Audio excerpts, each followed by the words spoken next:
some time.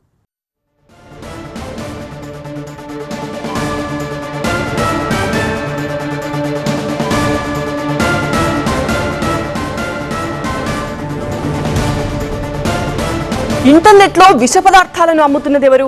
విషాన్ని కొనేందుకు internet లో సెర్చ్ చేశాడు కిరణ్. 80,000 ఇచ్చి విషాన్ని ఆన్లైన్ లో కొనుగోలు చేశాడు కిరణ్.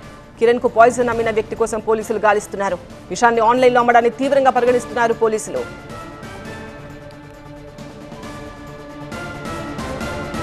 మా ప్రతినిధి సుధీర్ తో మాట్లాడదాం. సుధీర్, లావుగా ఉందన్న ఒకే ఒక కారణంతో భార్యను హత్య చేశారా? ఈ కేసులో ఇంకేమైనా కోణం ఉంది అన్న ఆ యాంగిల్ ఏమైనా పోలీసులు ఇన్వెస్టిగేషన్ చేస్తున్నారా? అలాగే ఆ విషం అమ్మిన వాళ్ళ వివరాలు ఏమైనా పోలీసులకు తెలిసాయా?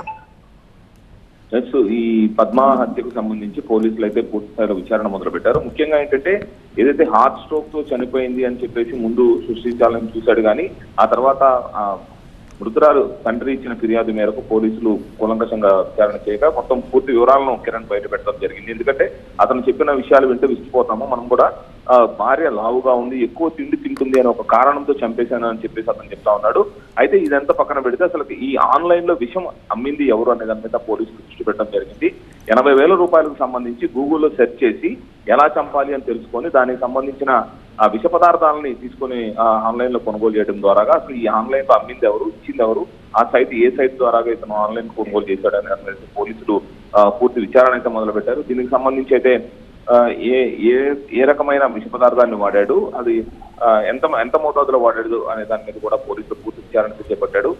ఈ నెల 29వ తారీఖున జరిగిన ఈ హత్యకు సంబంధించి పూర్తి స్థాయి విచారణ అయితే మొదలు పెట్టారు.